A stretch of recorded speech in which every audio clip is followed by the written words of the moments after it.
Bonjour à tous, on se retrouve aujourd'hui pour une nouvelle vidéo. Le truc était pas prévu du tout. On va voir hein. Non maman, je fais une vidéo là. Bah attends ma chérie, tu finiras l'aspirateur quand on aura fini alors. Maman elle fait l'aspirateur, c'est le ménage.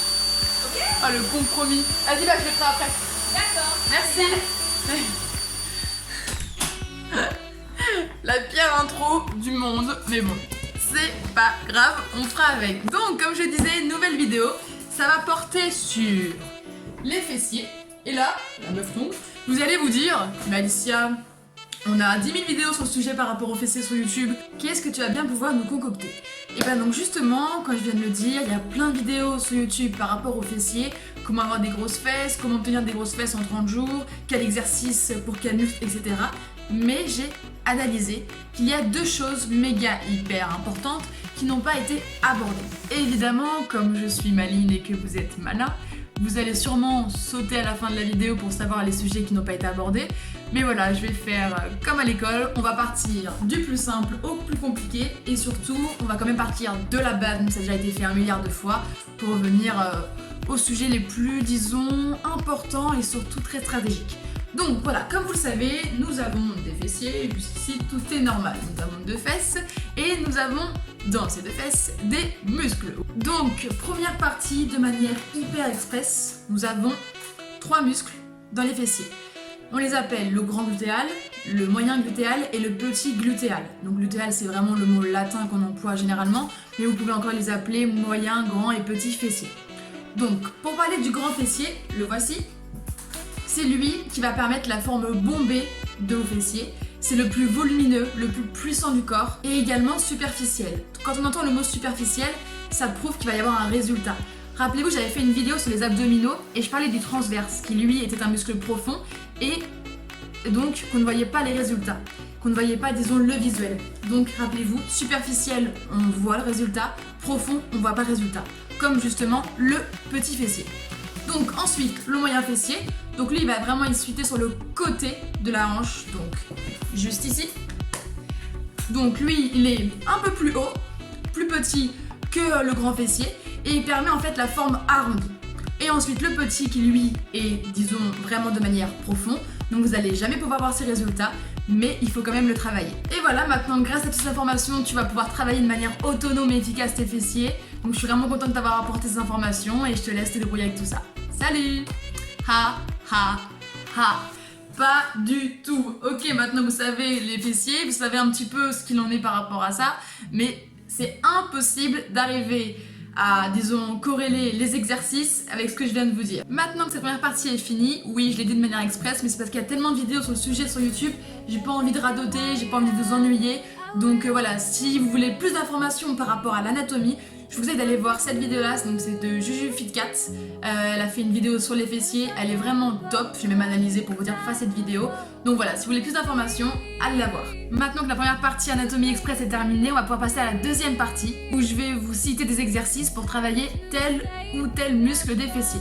Donc, on va partir du grand fessier. Alors, si vous voulez travailler le grand fessier, c'est-à-dire l'effet bombé, vous allez devoir réaliser ces exercices-ci. Le hip thrust.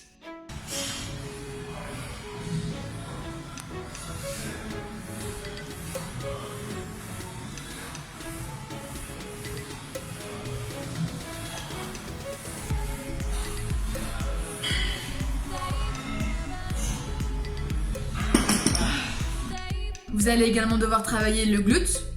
Et vous pouvez également faire de l'extension de hanche à la poulie basse ou également la kettlebell avec du matériel multiforme.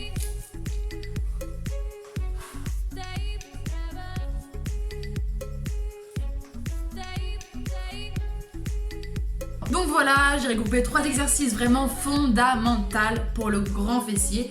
Évidemment, comme j'ai dit, vous travaillez les 3 muscles en même temps, mais de manière absolument pas égale. Ensuite, voici des exercices pour travailler le moyen fessier, c'est-à-dire le muscle sur le côté de la hanche. C'est parti. Donc désolé pour le nom qui va pas du tout être glamour, ça s'appelle le chien qui fait pipi. C'est, je pense, un terme que tout le monde connaît, pas forcément pour l'exercice type, mais au moins vous connaissez. Et là aujourd'hui, vous saurez à quoi cette expression sert. Donc voici l'exercice chien qui fait pipi. C'est horrible. Je sais pas qui a inventé ce nom, mais franchement la personne horrible. 2. Quand je redescends, je retire la descente. 3, 4, 5, 6, 7. Ensuite, vous avez également tout ce qui est battement, c'est-à-dire les battements allongés au sol.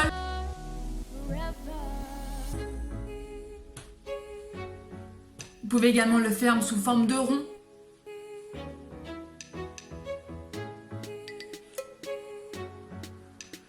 Et également de la machine à abduction.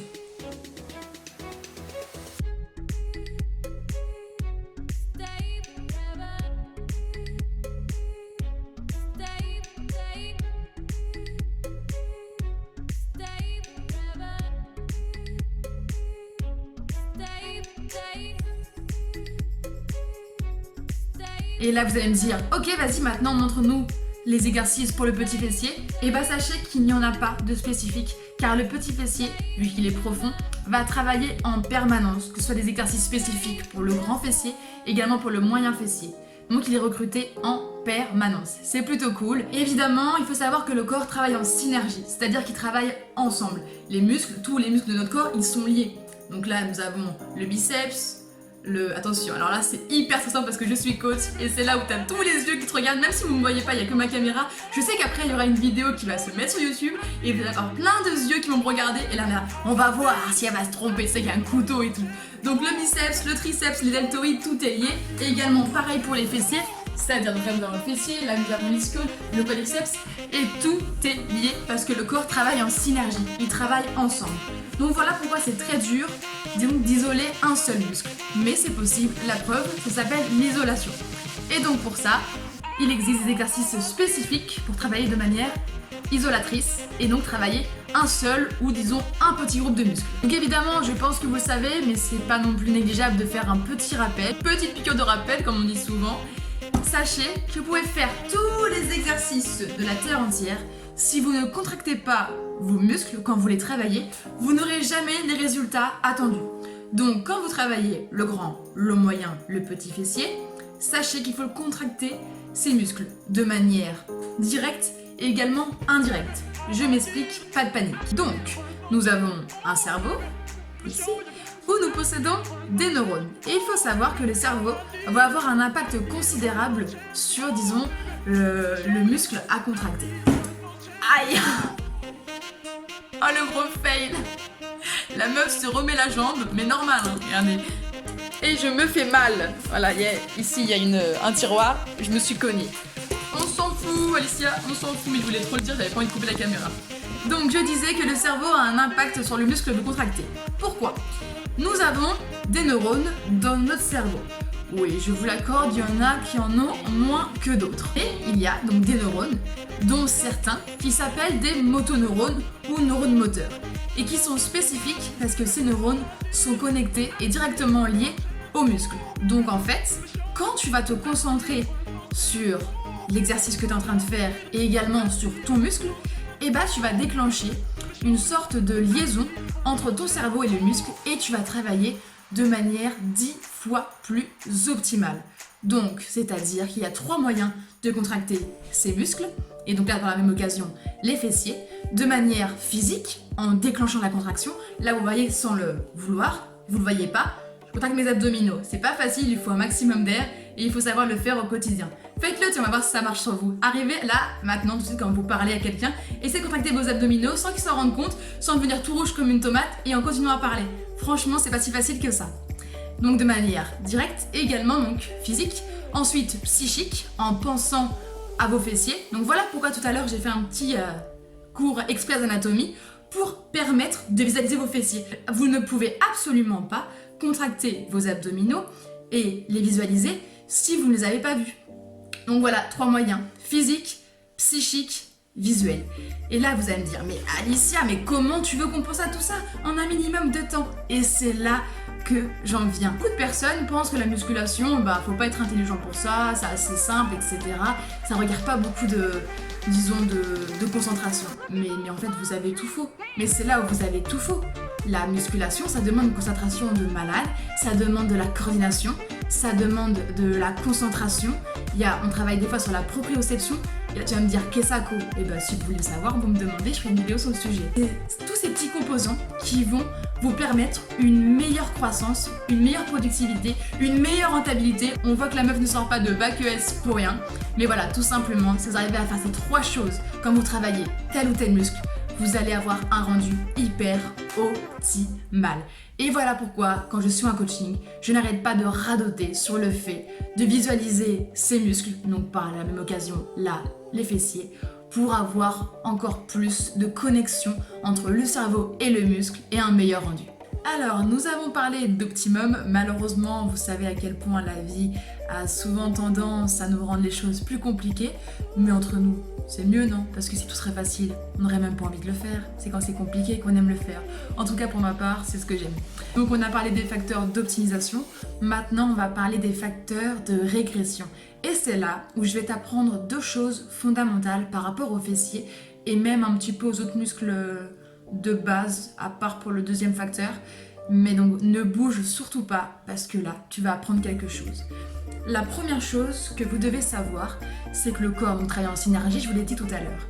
Et donc, il va subir ce qu'on appelle le phénomène de la compensation. Donc la compensation, c'est quoi? Je ne vais pas vous sortir une définition toute bête d'un dictionnaire, je vais vous parler avec mes mots et mes termes. Par rapport à votre vie, votre vécu, vous avez, disons, une sorte d'analogie, de mouvement, vous déplacez d'une telle ou telle manière, vous attendez le métro d'une telle ou telle manière, et donc vous avez développé des mouvements qui vous sont propres, mais également d'autres mouvements que vous avez totalement oubliés, par le biais de certaines postures, également le stress que vous êtes imposé, et voilà, plein d'autres choses.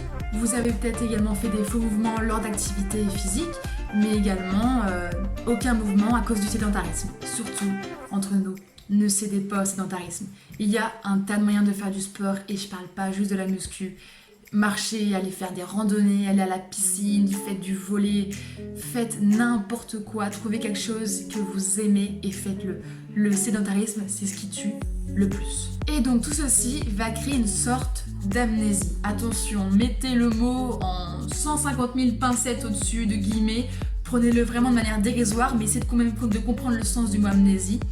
Vous ne pouvez pas, en sachant que le corps part du principe où il doit survivre, et disons que le corps humain est méga ultra flemmard, ne croyez pas, parce qu'un beau jour, vous avez décidé de vous réveiller et de faire de la muscu, que votre corps va vous suivre, également suivre les choses que vous lui imposez. C'est-à-dire, je m'explique, pendant 3 ans, vous ne faites pas de muscu, vous n'avez pas envie, vous n'avez pas le temps, vous aimez pas, et un beau jour, vous dites, tiens, je veux des fessiers. Voilà, je suis une fille, je veux des fessiers, maintenant c'est beau, et je sais que ça apporte plein de bienfaits pour le corps, et c'est pas seulement esthétique, oui. Et bah voilà, je décide de travailler mes fessiers. Malheureusement, je sens tout, sauf mes fessiers quand j'y travaille. Et pourquoi? Et parce que justement, tu as cédé à la tentation du sédentarisme, tu n'as rien fait pendant quelques années, et maintenant, ton corps, tes fessiers, sont en situation d'amnésie. Tu vas donc devoir développer des méthodes pour réveiller tes fessiers. Et c'est pas seulement en allant à la salle et en soulevant lourd, très lourd, que tu vas y arriver. Et non, malheureusement. Alors surtout, ne cédez pas au sédentarisme, que je viens de le dire, je le répète, mais voilà, je mets une grosse alarme. Arrêtez de ne rien faire, surtout, ne vous affalez pas en rentrant de votre journée de travail dans le canapé, faites du sport, c'est bon pour le moral, c'est bon pour la santé. Et comme ça, au moins, vous n'aurez aucun dysfonctionnement. Malheureusement, comme un problème n'arrive jamais seul, voici le 2e facteur de régression qui va, je pense, en surprendre plus d'un. J'ai parlé de mes expériences personnelles par rapport au coaching. Donc, comme vous savez, je suis coach, ça fait 1 an, et j'ai eu grosso modo une dizaine de coachings. Je travaille principalement avec des femmes, que des femmes. D'ailleurs, vous savez qu'un petit peu les objectifs qui sont attendus pour les femmes, c'est beaucoup de cuisses abdos-fessiers, beaucoup de tonification, également de la perte de poids. Mais voilà, on veut travailler un peu toutes les mêmes zones, ce qui est tout à fait normal. C'est comme vous les hommes qui aimeraient travailler les pecs et les bras, même s'il ne faut pas oublier les jambes. Attention messieurs, gare à vous si vous oubliez les jambes, parce que bon, avoir un haut du corps hyper développé et des petites jambes comme ça ou comme ça, non. Non, vraiment, je trouve qu'on valide pas trop. Et donc, comme je le disais, c'est par rapport à mes expériences personnelles. C'est possible que ce soit pas le cas pour tout le monde, c'est possible que la science dit autrement, mais moi je dis ça parce que je l'ai analysé. Donc, beaucoup de mes coachings sont petites, comme moi. Ouh, le gros zoom. Vous voyez, je suis petite, je fais seulement 1m64, et ça va encore, j'ai pas non plus à me plaindre. Et donc, vous voyez, que nous avons un buste et nos jambes. Malheureusement, si la taille de vos jambes est beaucoup plus supérieure à la taille de votre buste, il est possible, et même non, ça c'est pas possible, c'est véridique. Et donc, si votre buste est plus petit que vos jambes, il faut que vous sachiez que vous avez des longs fémurs. Et malheureusement, c'est pas un avantage pour avoir, disons, des ressentis au niveau des fessiers et arriver à avoir une activité musculaire intense sur les fessiers. Et là, je pense que toutes celles qui font des squats, des fentes, même le point d'en plus finir, arrêtent pas de ressentir les cuisses avant, donc le quadriceps, les cuisses arrière, donc les ischios, même les mollets, même les abdos, même le dos, et pas les fessiers se disent « Ah bah c'est pour ça ». Et oui, c'est pour ça.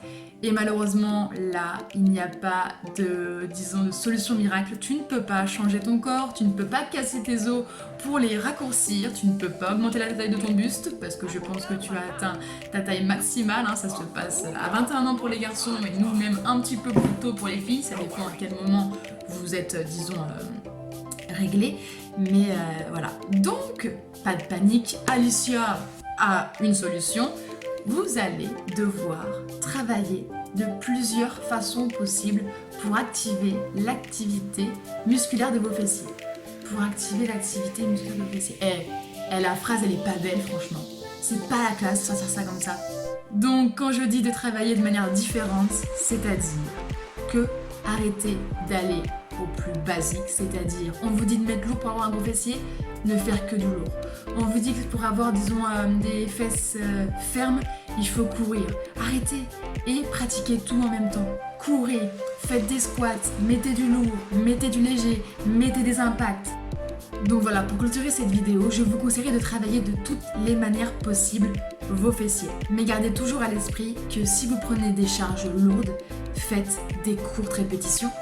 Un exemple, si vous prenez des charges moyennes, faites des répétitions moyennes.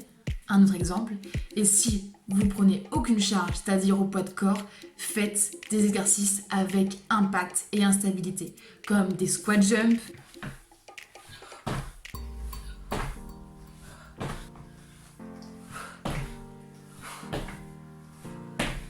des fentes sautées,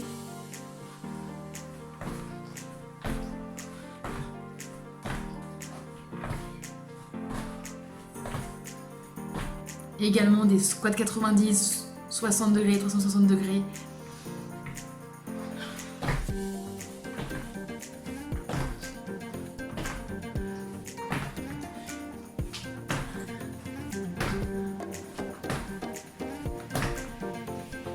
Faites tous les squats possibles et inimaginables. Mettez également des résistances et surtout, n'accommodez pas votre corps parce que c'est la meilleure façon à lui de ne plus se stresser et de ne plus travailler. Et je sais à quel point c'est très déroutant, très frustrant de faire ce qu'il faut pour obtenir des fessiers mais de ne pas en avoir. Et oui, je suis dans la situation où je suis petite, j'ai un petit buste, mais j'ai des grandes jambes, donc des longs fémurs, donc évidemment c'est compliqué. Et tout ce que je vous ai dit, je l'ai fait sur moi, ça a marché sur moi, donc il n'y a pas de raison que ça ne marche pas sur vous. Sur ces belles paroles comme quoi tout est possible, je vous laisse et je vous dis à très vite. Salut!